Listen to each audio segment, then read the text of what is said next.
Никола, здраво, добре дојде во втората сезона на Издиши се. Како си? Здраво, Симона. Добре те најдов. Одлично, пријатно расположен и мен денски расположен. Јас на почетокот малку споменав за некои од ефектите кои ги носи музиката со себе, но дали може да прецизираме какви психолошки ефекти има музиката?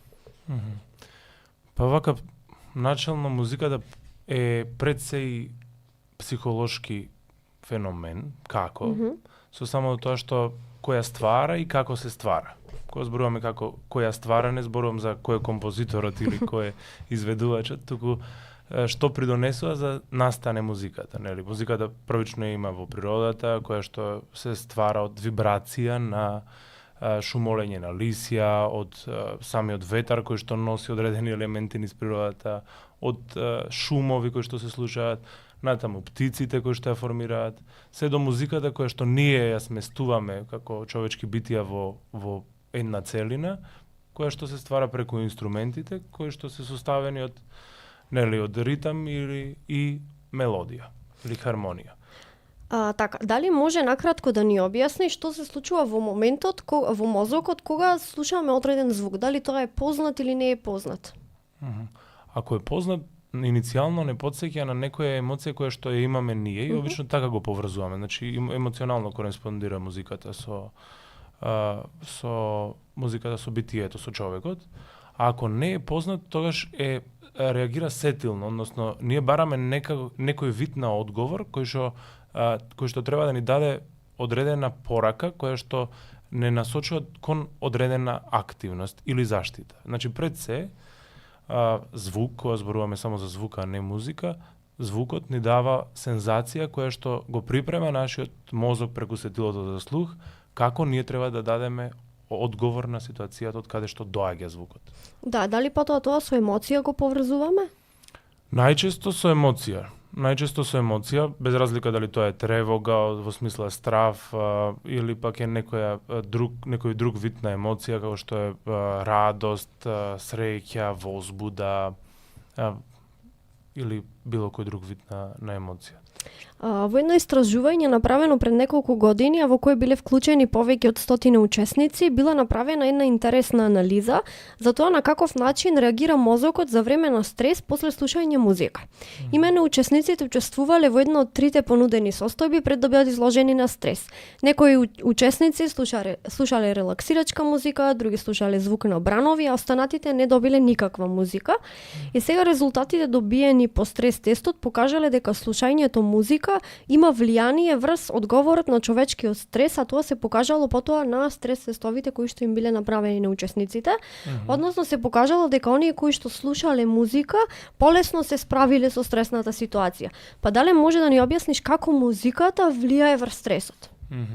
Да, на самиот почеток донесов дека музиката е составена од ритам и од мелодија. Сега ритамот на еден начин не приземјувач, односно не поврзи со и да не изфилтрира од се она што застанало и останало во нас и да не поврзи со земјата.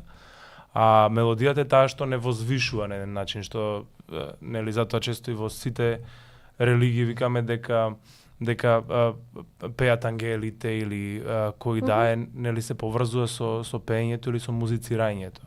И во детските цртани нели има харфа и се тоа. И тоа е на еден начин возвишувањето или некое возвишено чувство кое што не е земно. И многу често правиме таква паралела со музиката. Така што многу често, баш като нели имаме и асоциации кои што музиката секогаш не потсеќа на пријатни чувства, на прослави, на сензации кои што не ослободуваат од притисок, од стрес или од што и да е. Така што музиката е подлога која што ни дава соодветно одвлекување од самата ситуација. Не е она целосно одвлекување, да не тргне од тоа што се случува, туку и да ни остави фокус на моменталното дејство, но и благо да не растерети од се она што ни прави дополнителен притисок. Дали тоа значи дека доколку одредена личност во текот на денот слуша било каков тип на музика и потоа најнаш се случува некоја стресна ситуација, тоа би придонело таа личност да не го чувствува толку силниот стрес на некој чуден начин? Е подлога, како што реков, но во такви ситуации не мора да значи, бидејќи знаеш како во таквите ситуации нас музиката може да не обземе, што викаме, да останеме со музиката и цел ден да се пееме таа песна или што и да е. Но кога ќе дојде самиот стресен момент, ние да не сме подготвени, односно да не сме мобилни, ради што сме биле во некое рамнодушно чувство или како што викаме малце опуштени лајт, нели?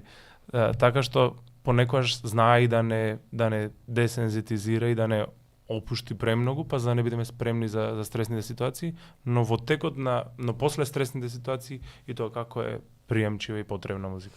Дали тоа би значило дека луѓето кои се занимаваат со музика се помалку под стрес? Не, бидејќи некако по моje знаење, јас не се бавам професионално со музика, но и сум свирел и сум пеел и пеам и во хор, и по тоа што го знам од професионални музичари, тие музиката сепак ја гледаат како професија и како работат.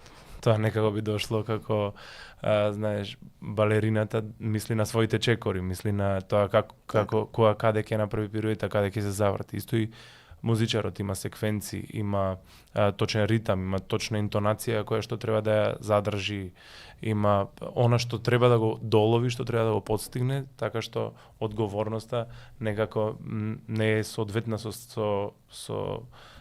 стресот. Самата одговорност и понесува одреден стрес, и сега доколку тоа е непрофесионална свирка, неверојатно, туку сигурно ослободува и опушта. Каква музика предизвикува релаксација? Каква музика? Најчесто музика што е во склад со емоцијата која што се доживува во моментот. Што би дошло тоа? Доколку сакаме растретување, соодветна е музика која што е природна, нели сега многу често имаме на YouTube оние relax music, music for study, музика за спиење, да ги адаптирам на македонски или што и да е. Така што и невронаучниците и откриваат дека секоја фреквенција, тоа уште Тесла го зборувал, дека секоја фреквенција е соодветна за одредена состојба на духот, да речем, во смисла ако сме анксиозни, ни е потребна 432 мегахерци фреквенција, за спиење ни е најсоодветна 4 херци, за намалување на вознемиреноста 528, така што и тие ги има и на YouTube каналите веќе ги има тие фреквенции, само сувопарно се слушаат. Инаку овој дел е некако индивидуален, дека секој човек се го прилагодува на себе и различно се растеретува, и тоа е еден дел од запознавањето. Значи музиката има огромен простор за самозапознавање и во развојниот период, во раниот развоен период и во понатамошниот период, и затоа и се менува во текот на живењето, така што човекот ја адаптира на себе музиката. Да, дека и таа се адаптира општествено на него, но пред се тој ја адаптира на себе и секој во различен период пушта различна музика, така што во однос на овој дел, знаете, нема насоки, но секогаш она музика која што е со бавно темпо, со бавен ритам е убава за она релаксација или за опуштање, да нема високи фреквенции, да не е премногу брза, да не е премногу ритмична. Таа е таа музика. Како музиката влијае врз анксиозноста и депресијата? Јас малку споменав на почетокот за тоа, но сакам вака подетелно ако може да ни објасниш како една анксиозност или депресивна личност реагира на музиката и какво влијание музиката има врз незиното ментално здравје? Јас мислам дека имам огромен удел и огромна улога во на еден начин лечењето на анксиозноста и депресијата, ако не лечењето е да биде поблаго терапевски кажано, исцелувањето. Со само тоа што музиката има фреквенција која што дава објаснување, од една страна објаснување на она што се случува во нас, на процесите кои што не можеме когнитивно или свесно или интелектуално да ги обработиме, а од друга страна има и тој дел кој што досега го истакнувавме, опуштачко дејство, кој што ни дава соодветно одвлекување, бидејќи одредена ситуација чим дошла до степен на анксиозност или нели тоа го нарекуваме подлабок или подолготрајна вознемиреност, си бара само по себе мал вид на одвлекување или растеретување, нели, забавите ги нарекуваме забави за да не забават малце, не растеретат од другото темпо што го имаме. Така што и во овој домен музиката не одвлекува од главново жариште на вознемиреност што ние. Влијае на повеќе начини со само тоа што поминува низ цело тело, значи низ сите нерви, влегуваат директно низ ушите и слегуваат до земи и од таму изфрламе музиката. Тоа е научен факт кој што вака кога и визуелно ќе го замислиме, баш ни го дава оној дел како струја кога не пецнува дека мора од некаде да излезе. Така. Да, а од друга страна пак и дава и емоционално затишје, во смисла потполнува одредена празнина или одредена вознемиреност или одредена тага која што се појавила или одредена импулсивност или одредена еуфоричност. Значи, бидејќи е склоп, најчесто е склоп нели на текст и на музика. Да. Сега текстот ни се преведува во левата хемисфера, музиката само како музика, како инструментален дел ни останува во десна хемисфера. Што значи кога активираме мозокот на многу благ начин, кој што не е пренаглен, не е преисфорсиран, го активираме сосем доволно за да ни биде сепак активен, а да не ни биде оптеретен. Тоа е некако вака главното дејство, но сигурно и нешто друго ќе спомнем. Спомнавме дека кај различни луѓе, различно делува музиката и различен тип на музика ги релаксира, но како тие различни видови пак влијаат врз емоциите. Како кога ние слушаме одредена песна, како во нас се буди среќна, тажна, носталгична емоција, како тоа се случува во нашиот мозок? Тоа е двосмерно и музиката прави асоциации во зависност од искуството на оној кој што ја слуша. Во смисла брзо ритмична музика или еве ако веќе ја дериме по жанрови, да кажеме рок или хард рок или метал, вади некое потиснато чувство. Вади некој вид на агресија која што останала во нас и која што ја вадиме по мене и соодветно, бидејќи многу често многу добар начин е да се извади агресијата преку музика. Или пак не знам, джезот дава некој убава иако не е исто ритмичен, најчесто има нели различен ритам, дава некоја убава подлога која што ни дава да ни ја намири имагинацијата, да не ни се расплинува, туку да ни се усредоточи баш во музиката, што би дошло дека е соодветно на некое преразмислување. Класичната музика, знаеме, нели, тоа е класичен и муавет кој што на еден начин ни дава смиреност, бидејќи има точно испрограмирани работи кои што ни даваат да се ублажи сето она што проциркулира низ нас. Дали тоа би значило дека доколку денеска ја се чувствувам среќна, првото нешто кое што ми доаѓа да пуштам музика е да биде тоа поведра, повесела, поритмична музика. Дали има некаква врска со емоциите кои што ние ги чувствуваме, па да бираме таква музика да слушаме? Да, многу често. Понекогаш ние бираме од аспект на стимулација, дека сега мене ми треба, пример во теретана сигурно нема да се пушти класична музика или джез музика, ќе се пушти некоја фитнес музика, веќе тоа стана жан, но многу често ги бираме според она како што се чувствуваме. Така. Односно, тоа е многу убава пауза која што му ја даваме на духот, за да провериме како се чувствуваме и според тоа музиката е пак и соодветна проекција која што ни кажува како се чувствуваме нас. Значи ни преведува на што се случува, бидејќи ние многу често и комуницираме со музиката, сме во диалог. Баш од аспект на тоа што го каже. Дали музиката може да го промени начинот на живот и формите на размислување? Да, сигурно и го променува и го променувала во многу епохи и во многу периоди, затоа имаме и музика од различни епохи, различно движење. револуциите општествени што се случувале, без разлика дали е од периодот на хипи движењето или некој револуционерен период или рок-н-рол движењето или тоа што го направил рокот или потоа R&B музиката или хип-хопот или рапот, си носеле одреден покрет кој што го менувале и сами, не само лайфстайлот, што викаме, животниот стил на човекот, туку го менувале и го менуваат и целосното функционирање и живење на човекот според ставовите, вредностите, верувањата кои што се сочинети во музиката. Да, сега ме интересира дали музиката пак може да се користи како терапија. Да, и тоа како се користи и може да се користи како терапија, со само до тоа што има огромни ефекти и врз мозокот и врз духот. Се користи во терапија и кај деца и кај возрастни, значи има и правец кој што се вика музикотерапија, кој што користи елементи психолошки поврзани со музички елементи, ги користи инструментите кои што имаат тактилен носет, односно преку допир даваат израз и кај деца многу често се користи за говорење, односно за продуцирање на говор, за вадење на гласови, што викаме, односно на оние гласови логопедите ги користат, кои што не можат да ги изразат.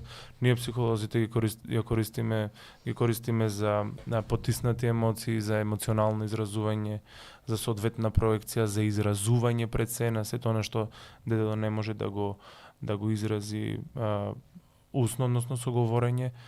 Така што и тоа како има терапевтско дејство музиката и сам, нели, како што веќе нагласив, има и психотераписки правец кој што се нарекува музикотерапија, кој што кај нас се уште доаѓа. Се развива, така. Да. Како влијае музиката врз менталното здравје кај децата? Спомнавме, нели, дека се користи музикотерапија. Како тоа влијае врз нивното ментално здравје? Е соодветна подлога за запознавање, за самозапознавање, пред се за запознавање на сопствените чувства, на сето она што се случува во нив, тие не можат да го артикулираат, нити пак можат да го сместат. Многу често е феномен на раѓање на ново чувство, бидејќи музиката продуцира ново чувство, како слободна лебдечка зона и простор. И најчесто е нешто кое што дава објаснување на она што се случило, во смисла што се случува дома, па јас не можам да си го објаснам, но она што се случува во мене, но она што се случува во школа, на еден начин е преведувач или трансмитер на животните процеси. А зошто оваа терапија се користи кај деца со посебни потреби? Пред се заради што ги зголемува капацитетите и заради тоа што не оптеретува учечката хемисфера, односно левата хемисфера и многу често, да не речам скоро секогаш, ги третира чувствата. Го подобрува вниманието, го подобрува самиот фокус кон работите кои што ни даваат функционалност и адаптибилност, го стимулира говорот на ненаметлив начин, на некласичен начин, нели, самата дикција бара понекогаш застанување и земање воздух, кога што го правиме. А пеењето дава точно земање на воздух онаму каде што завршува музичкото дејство, да речем, или каде што има музичка пауза. Така, дали има некои посебни техники кога се користи оваа музикотерапија кај децата со посебни потреби? Да, и тие се техники кои што се склоп од музикотерапевски дел, но најчесто за ослободување, како што реков, на агресија се користат ударни инструменти. За продуцирање на некоја нова музика се користат ксилофони, кастинјети, чинели, гитара, понекоја синтесајзер. И со самото тоа, детето е во интеракција со нешто друго. Зборуваме за детето со посебни потреби. Да, затоа и се бираат инструменти кои што можат, нели, да се допрат за полесно да се биде во допир со музиката? Да, бидејќи знаете кај Сега зборуваме кај аутистичните конкретно деца, кинестетичкиот дел, односно тактилниот и допирниот дел е најизразен. Така. И тука е најголем осетот. Затоа нив им е склоно и лесно да комуницираат со такви инструменти. И со самото тоа музиката веднаш ја подобрува моториката, тоа е можеби клучното нешто кое што треба да го истекнам во овој дел, а самата моторика пак е соодветна и за формирање на говор и за целосно функционирање на телото и е најзначајна за да функционираме оптимално, што нарекувам. Дали на ист начин функционира и врз возрастните луѓе, како што функционира и кај децата?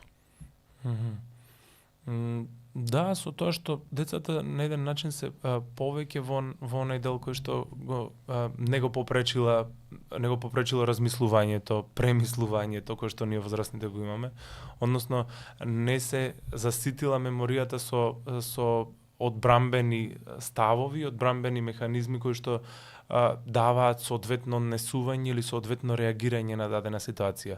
На еден начин кај возрастните сите тие работи можат да бидат кочница. Така. Од друга страна кај децата велиме дека можат целосно да се препуштат на имагинацијата и на интуицијата и на сето она што ги води. А музиката поведува, но и води. Затоа многу подобар манипулатив, ама и многу подобра играчка е за децата, бидејќи тие танцуваат заедно со неја, ние се кочиме во танцот. Едно интересно истражување покажало дека учениците кои учеле нов јазик покажале подобрување во нивното знаење кога вежбале со пеење, практично кога ги учеле новите зборови пеејќи. Па дали слушањето музика и незината интерпретација ја подобрува меморијата? Да, од само истражување, она што е многу често знаеме дека луѓе кои што пелтачат, кои што за време на пеењето не пелтачат, се губи тој дел. Да, многу познат феномен е тој, да. Што значи дава една точна хронологија музицирањето и музиката сама по себе, која што ги трга тие паузи кои што ги правиме во зборувањето и ги продуцира посоодветно мисловните процеси. Што значи, не сме само во размислување, бидејќи самата когниција ние имаме мислење, помнење, внимание и тие елементи нас ни даваат да се изразуваме и да зборуваме. Но од друга страна музиката, бидејќи има и други феномени, како што е самата мелодија, која што е сосем друг аспект, ни дава на еден начин таа да не води пред размислувањето. И затоа, можеби и во ова истражување, но и општо, има многу луѓе кои што учат со музика. Што значи, дека оваа подлога мене ми го држи, што викаме, стравот, за да јас не си направам сам притисок, дека јас морам ова да го запамтам. Или од друга страна, да ни направи на еден начин да се зголемеме тензијата и да не одвлече. Значи, тоа пак не доведува некако до моментот на стрес, така? Да. На некој начин ни го потиснува моменталниот стрес, дека јас сутре имам испит и морам, денес да научам 30 страни и пуштам музика во позадина, таа ме смирува и јас полесно можам да го совладам материјалот. Да, и внатрешната рефлексија сама по себе која што ни вели, леле, сега ова нема да го запамтам, леле, сега ова како да го запамтам, леле, сега ова треба да го учам. И со самото терање нас ни се зголемува стресот. А овој дел ние се препуштаме и си правиме на еден начин амбиент. Да, на некој начин како на магично ниво достигнуваме некое и после само го оставаме мозокот сам да функционира и да процесира. Баш. Со само до тоа што пак викам амбиент му правиме, значи на самиот мозок и на самиот дух, за да може да восприеми, да научи нови работи. Него му треба опуштена атмосфера. Што значи тоа? Не лежерна атмосфера, туку атмосфера која што не е премногу стресна, бидејќи стресната атмосфера прави мобилизација за заштита. Нас на еден начин не стега и не сетира дека ние треба да се штитиме од неа. Но од друга страна, музиката прави опуштена средина и подлога која што дава сигурност на човекот или на личноста за да може да восприеми нешто ново. Така, едно друго истражување кое што ми привлече внимание беше за ефектите на музиката врз управувањето со физичката болка, кој што пак покажало дека пациентите кои слушале музика пред, за време или дури и по операцијата доживеале помалку болка и анксиозност од оние кои не слушале музика. Како слушањето на музика ја намалува физичката болка? Имат нервотрансмитери кои што лачат хормони, кои што се дури не ја неутрализираат, ама ја намалуваат болката. Еден од главните хормони можеби тука сигурно ендорфин, кој што има трансмисија на радост. И самите капацитети на радост не згаснуваат за време на лекување од нешто. Моменталната болка секако постои, но она кое што прави припрема, а тоа е припремата на сите клетки, вклучително и на духот, е да се мобилизираат за опуштеност и за издржливост на еден начин. Наместо од друга страна пак да кажеме да се свати како нешто што е стресно или нешто што е живото загрозувачко. Значи тука доаѓаме до момент каде што музиката некако не извлекува, условно кажано, од сериозноста на ситуацијата. Така па не сме толку насочени ние на операцијата или на болката која што ја чувствуваме во моментот. Да, јас пак го нагласувам не спиритуално, туку духовен елемент. Затоа во многу културолошки влијанија и живења ние имаме музиката пропратено и на погреби и на раѓања. Или се испраќаат луѓе на со труби и во вечните почивалишта, а кога се раѓаат луѓе и слават. Што значи имаме потреба во тешки моменти кога не можеме да се изразиме со зборови, ние да ја репродуцираме музиката, односно да го репродуцираме нашето доживување во нешто со кое што полесно ќе се изразиме. Па така настанали најголемите хитови, нели, ако зборуваме и за тоа, кога некој не може да ги искажи своите емоции, тоа што создава музика. Така. Друго нешто сега што ми текна кога ги спомнавме малите деца и бебињата, нели има еден момент каде што на мајка, мислам додека е во бременост, предпочита да пушта класична музика. Зошто иди до тој момент? Зошто лекарите баш препорачуваат кога мајката е, не знам, при крајот на бременоста се слуша класична музика? Да. Припремајќи се на ова, стигнав за ова што го говориме сега, стигнав до еден факт кој што за мене беше значаен и не го знаев, дека самиот слуховен апарат има можност да ги восприеми звуците кои што доаѓаат од надворешната средина, уште од третата недела на зачнувањето. Така. Што значи во самата утроба мајчинска, детето може да восприема надворешни звуци како дразба, зборуваме, уште од трета недела, и во самото расформирање е многу значење каква изложеност има. Така. И ова што не можам да речам дека е тренд, бидејќи се случувало и во 93-та, кога мајка ме носела, пуштала музика на својот стомак, класична, а сигурно и претходна, е нешто кое што дава подлога за правилно да се врзат синаптичките врски кај детето и правилно да се направи невронската структура на мозокот. Добро. Со самото тоа и детето кога веќе плови низ водата во стомакот на мајката, да на еден начин има убаво поминат период. Наједноставно кажам. Како музиката помага да се подобри спиењето? За време на спиењето не сум некој нити фанатик, нити препорачувач нити некој кој што препорачува дека е значајно или треба да се слуша музика, бидејќи во тој период ни е потребно да имаме апсолутна тишина за да се одмори мозокот и телото од сите процеси и се она што се случувало во текот на денот. Што значи дека тогаш е значајно пак да немаме музика. Но пред тоа, за да направиме одредена подлога, јас многу често и на на родители од деца со кои што работам, им препорачувам пред спиењето за да се забавни самиот ритам и самиот внатрешен импулс, да се пушта музика која што има побавно темпо. Што значи музиката сама по себе е многу убава припрема за она што ни се нарекува сон или бавно дејство. бидејќи со самата музика влегуваме во едно друго подрачје и сонот е едно друго подрачје од живењето, затоа е убаво да се слуша музика пред спиење. Споменавме и пред малку за спортистите и за фитнес музиката, а тука морам да споделам уште едно истражување кое што го најдов додека го подготвував концептот.